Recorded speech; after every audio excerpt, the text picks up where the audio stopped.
Hello, Mzansi. Welcome to GameON on a day when all things come to a standstill in South African football. That's our culture, as it is Derby Day. Soweto Derby is the big talking point today. We'll talk about that with Jerry Skosana a little bit later on. And we start off the show speaking to another legend, another man who played in the Soweto Derby, of course, and that, of course, is Shane. And Shane, good to be in your company. Let's talk about England. Nottingham Forest, we've been ranting about them for the last couple of months, but they visit Bournemouth and take a high five. Yeah, good to be here again. I could never see this result coming. When we spoke last week, I thought Forest will win because they were on a high, gained well. But this is the league, Any team can beat any team on any given day. And, Liverpool are playing them this weekend and they rested players in the Champions League for this coming up games on Saturday. So it just shows you that they were worried about Bournemouth. I have to ask you about Liverpool. They win 4-1 against Ipswich, which is a scoreline you predicted, more or less. Firstly, Salah, the form he's showing on such an important season, of course. But now, at this point of the season, balancing the midweek Champions League, including the league as things get more and more intense going into March and May, or March, April, May, do you think it's a big problem for those sides? No, not really. The longer they're in the Champions League. Yeah, not really. I mean, most Salah had a rest on Wednesday. Those players were given off, which is unheard of, with the Liverpool team because they play so many games. But, he's been in great form and let's just hope he keeps on going for Liverpool's sake. Arsenal, they not comfortably, but just beat Wolves 1-0. A win's a win. Yeah. At this stage of the season, as long as you get in those 3 points, that's the main thing. Doesn't matter if it's by 5 goals, 10 goals, as long as you get in the result and the 3 points. And one would have to wonder, they're looking over their shoulders and thinking, wow, City is now in our rearview mirror, 6 points separating them, those two sides now. And City, they got the beating of Chelsea impressively with a 3-1 scoreline. Yeah, the Chelsea with the youngsters, I've been saying this for a while now. They're going to be up and down results. They're going to be doing this. So they're a team to watch for the future. They're a very young team and they've got some very good players. But, City on a roll now. The only concern for me with City still is the conceding of goals. That's the big worry. They're conceding far too many. Football to look forward to. Just starting now, in the very near future, Nottingham Forest will look to bounce back to winning ways. Is it going to be that easy, though, against a good Brighton side? This is a very difficult game to bounce back for. Brighton up and down as well. One of those teams that on their day can beat any side as well. Forest will just be happy to get a result, because of what happened last week. The reaction. I said to you earlier in the season, teams with a smaller budget, with a smaller squad, this is the time they start to suffer. Especially after playing so many games. And this is the one thing I'm worried about Forest. You worried about Liverpool maybe at the stage of the season up against Bournemouth away from home? Look, it's a difficult game. They rested these players for this game. They rested basically 7-8 players midweek for this game in mind. A good thing. Not many days rest for all these guys. So they'll be hungry, hopefully get a goal or two. But I think Liverpool should win it, but it's going to be a difficult game. I think at the end of the day, if they come away with something, they'll be more than happy. I asked you about Arsenal and Man City and the battle possibly for second spot coming into the season, with City looking as though they may just catch up. Those two play each other on Sunday, late kickoff on Sunday. What a game that promises to be out in London. 6-pointer for Man City. It's simple, over and done. They have to beat Arsenal if they want to end up in that second position. I'm not too sure they can. As I said, conceding goals. I think, and you're going to get me wrong here, I think this is going to end up in a draw. And it might even be a 0-0 draw. But having said that, both teams are conceding at the moment, so maybe a 1-1 draw.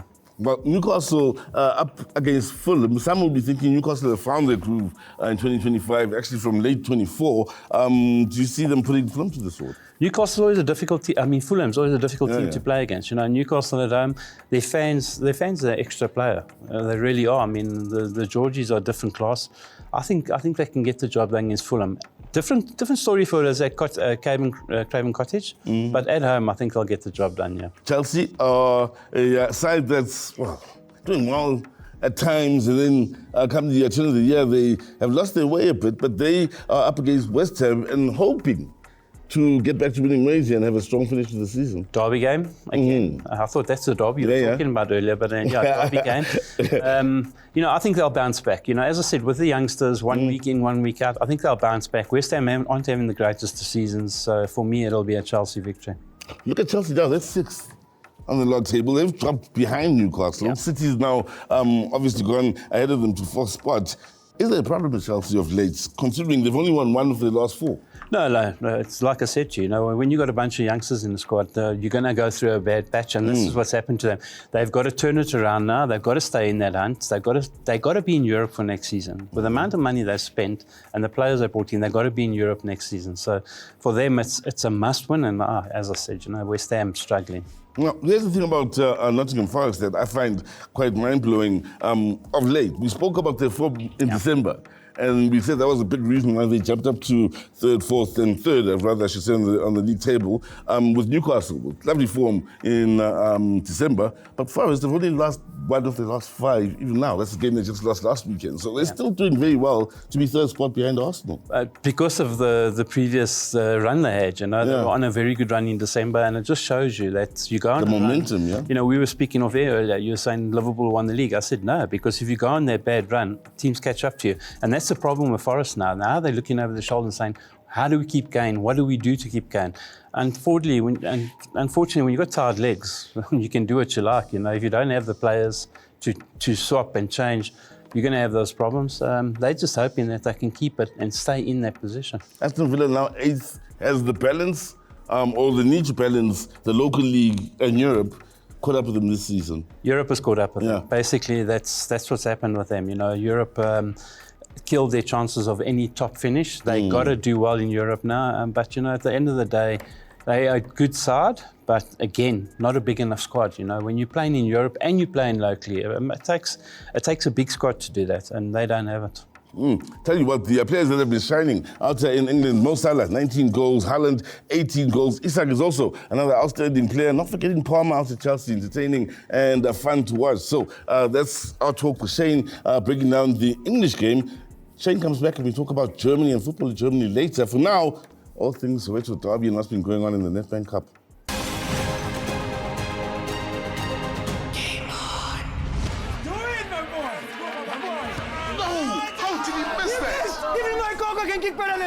Wanna bet? You are on. Breaking news. Gogo takes a Brian's challenge to a penalty shootout. Aziz again. Let's go. Brian looks confident here. What? He's completely missed it. Here comes Gogo. And what a kick! She's done it! She's done the impossible! Hollywoodbets, Azisheke, let's play.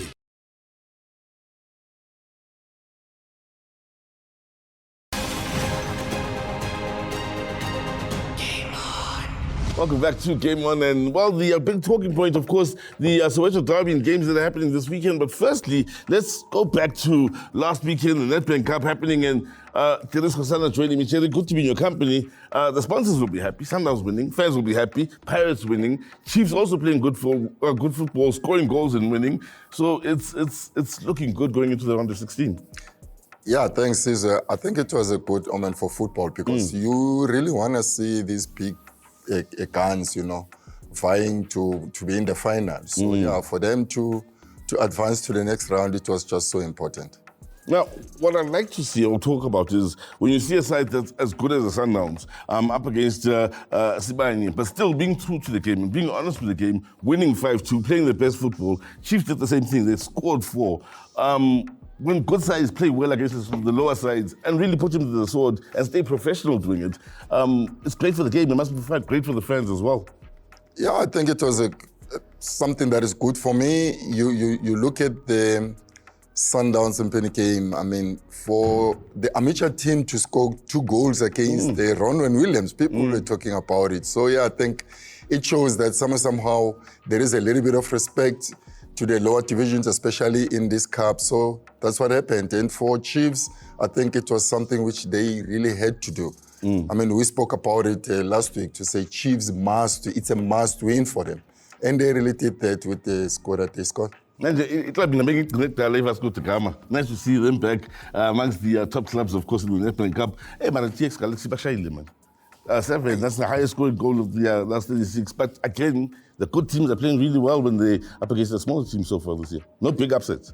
Yeah, I think for Vasco da Gama, I think you could tell in the first 5 minutes goals down. They were really in trouble because you look at this Zamovic, what a striker for me. I mean, he's playing good football. But overall, it is Galaxy Onangwayo. they mean business. They want to win. I mean, when you look at uchairman wabo, uTim Sukazi lapha maseka busy lapha ufaka umfutho ebafaneni uyabatshela ukuthi kubalekile. So I think that's what they did for the 7-0 scoreline on Wednesday. It was something good for them. So it draw they had it on Wednesday. We see all the big teams avoided each other. Again, it's a good thing. And as far as the Nedbank Cup and going forward, we round 16. Yeah, you know, vele sikubhekile sifuna ukubona phela the big final. Yeah. You know, if these teams don't pit against Must be each the other last year. uyabona. So every time masifika ubukela phela iNedbank sifuna ukwazi ukuthi ubani uzonqoba. We don't want just a clear result. Okay, so they're not avoiding each other namhlanje. Yeah, Chiefs and Pirates. Chiefs had a good game, Nedbank Cup. Pirates had a good game, Nedbank Cup. Pirates have also had a great Champions League. Right time for these teams to meet? Ngibheka isikhathi. Yeah, but basifumini boyithu. Yabona ifavor bekuyimi ngilapha e-dressing room ngalesikhathi. I-game iqalile already because for wena to drive with the bus, I mean, Shane can tell you. Yeah. You know, he will tell you like just to drive to the stadium, ebhasini. Already there are like fans and whoever that is already watching you, and when you say passing, you prepare as a play. So I think in the next hour or so, no, Zakom. And for me now, I'm happy because both teams this time around, there would be these youngsters that we're looking at. I mean, you've got Nkota, Mufokeng, at Pirates, Chabalala, Filagazi, Wandile, Tuba. I think it's going to be nice. I'm looking at these youngsters, what are they going to offer later on today? Your two favorite clubs from Limpopo have got two very good games. For one, Stellenbosch is hosting Iskhukhune. That's a very good game. I don't know your thoughts on that. But you put one seat in Abubatana and Chippa United. There's another very good game. So both those sides will be tested. Yeah, I think the most important one is Stellenbosch. After so long, bangekho lapha Winelands. Now they are coming back there. True. So I think that's where they will want to show ukuthi no, bayinkalakatha.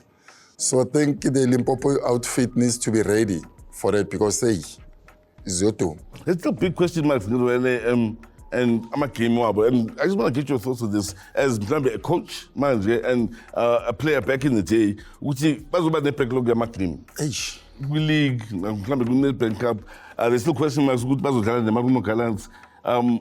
How do you see this situation weighing in on them when you think of the workload to finish off the season? Hey, season, man. This thing, a problem because for me, it's for the first time I just experienced into finale. Yeah. I mean, in my place, days I never had something like this, and a team being like under, I don't know by design, but just long it's mabathi liquidation into ezinkinga lezi yabona. But really, we want to see football.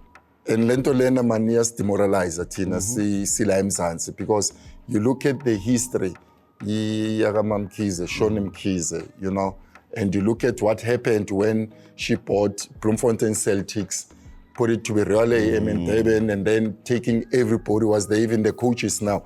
What is it with these coaches' lives in terms of salaries and everything? Because this is where they depend. This is their careers. So Magwenzagala so season, man, it's something which is not sitting well with us. So we'll see how they sort that out, especially the workload going forward. Yamazulu with a good result in the Nedbank Cup, SuperSport United, can they get it together, Amazulu, and show class now with the quality of squad that they've got? Yeah, Amazulu kufanele be careful, man. Amazulu kufanele be careful because le SuperSport le, I cannot say reject, but upule. Ushayine upule for SuperSport. What a beautiful goal. Yeah, but what a beautiful goal. Okay. Okay, sure. Yeah, laba bathi bona no abasi good for certain teams. Bona benzani ku SuperSport. Amazulu are in big trouble. Hey, Amazulu need to get it together, but so do so many other clubs in as far as the 2024-25 PSL campaign. Thank you very much to Jeres Kosana. Shane comes back and we talk German football.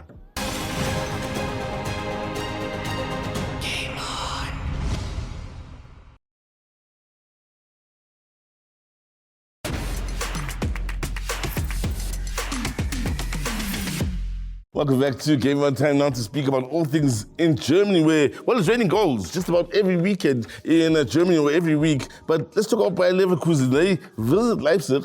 It's a game we're looking forward to. They played to a 2-2 scoreline and, well, problems for Bayer Leverkusen.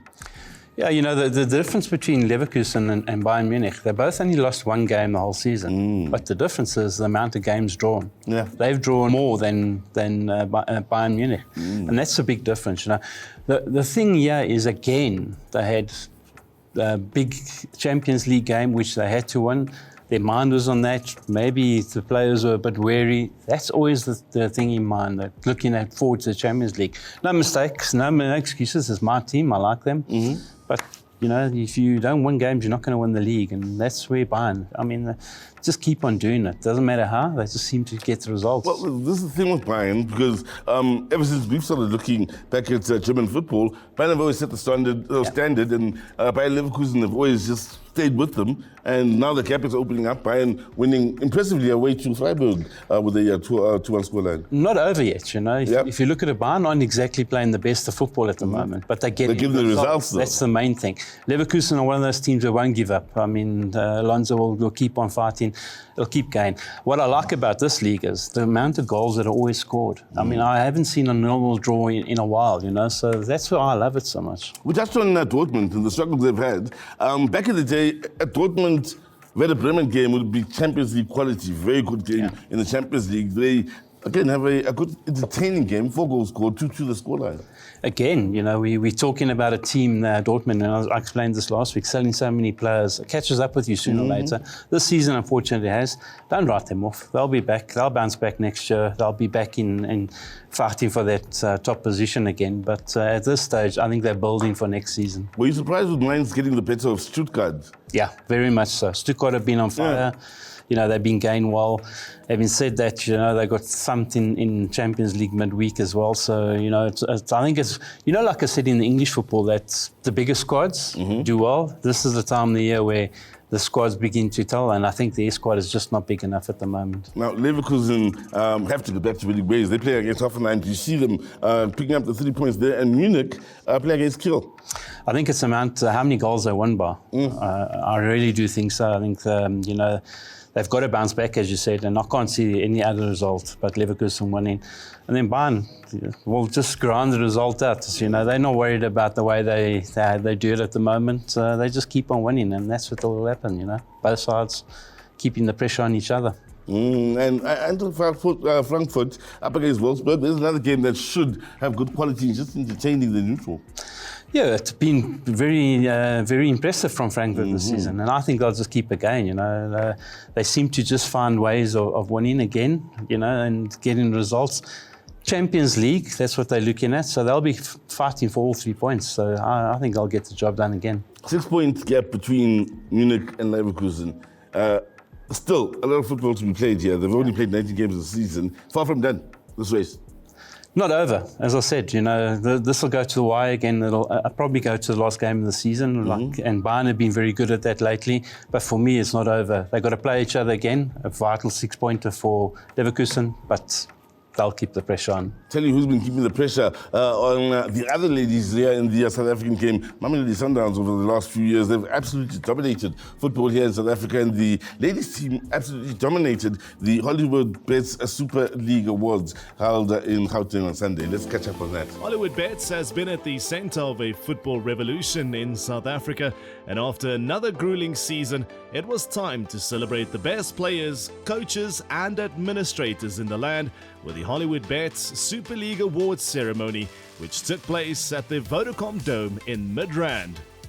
You know, over the years, we've pioneered the endeavouring spirit of women's football in this country as being one of the top sponsors of women's football, not just at the highest level in this country, but from grassroots. And as the theme of the night and the event and the awards speaks for itself, as it says, from grassroots to glory. So what we're here for is a testament of that journey from grassroots to glory. So we are really happy as a sponsor to be part of this momentous occasion. The night was not only graced by some of the finest players in the women's game in South Africa, but there was also a few esteemed guests, including Banyana coach Desiree Ellis, Gauteng Premier, the Honourable Panyaza Lesufi, and Hollywoodbets ambassador Teko Modise. I think for those that are nominated, I think I want to congratulate them because, you know, there could be many others in their place and they in the top 3. And to the winners, I will say to keep working, to keep pushing, because there's always someone else coming for your crown next year. But it's really encouraging, you know, to be rewarded after a very long season. And I think that's fantastic. I'm thrilled, I'm excited. You know, I never thought that women football can take off like this, you know. If you check the league itself, the competition, it has been stiff, tough, and it has really given us good, talented young girls who are participating in WAFCON as well. So you can see that the investment is starting to yield the dividend. So I'm quite excited that I'm present, and I want to thank SAFA and Hollywoodbet for the partnership, but most importantly, for unearthing talent. For me to be at this event, as a former footballer, understanding the feelings that other footballers have, it's an honor. And for the fact that I'll be able to also present an award, it's an honor because I understand and I know being a nominee what it means. The big award winners on the night was Sundowns coach Jerry Tsabalala and UWC's Amogelang Motau, who took home Coach of the Season and Player of the Season respectively, but both weren't present on the night. The Players' Player of the Season went to Lebogang Ramelepe from Sundowns, while the Young Player of the Season award was given to forward Kwezi Khoza from Durban Ladies. Ngijabulile kakhulu ngoba bekuyisizini yami yokuqala, ngijabulile kakhulu and ngithanda ukubonga ocoach ungithatha la bangithathe khona bangibeka lana. Ngicela beqhubeke futhi and sazoyina amanye ama-trophy. Ngibonga nama teammates for support nabazali. Yabonga. Bulela Net, I'm happy. And I think somewhat home, I'll just have for Rekile my teammates. I think I wouldn't have gotten the award if it wasn't for them. They were pushing on training even at games. And another thing, Kule were all players who voted for me. It really means a lot for me. I want to sincerely thank Hollywoodbets for coming on board and backing the Women's National League since 2021. I think the league has grown from strength to strength because of the support that we've received from Hollywoodbets. You know, when no one else, you know, was interested in women's football, but they came on board and supported a product, you know, where we couldn't tell how much return on investment we would give them, you know, but what we've seen, you know, the growth of this league over the years, you know, it shows, you know, if you have a supportive partner on board, how much you can achieve. And I think we will grow even further, you know, with their support on board.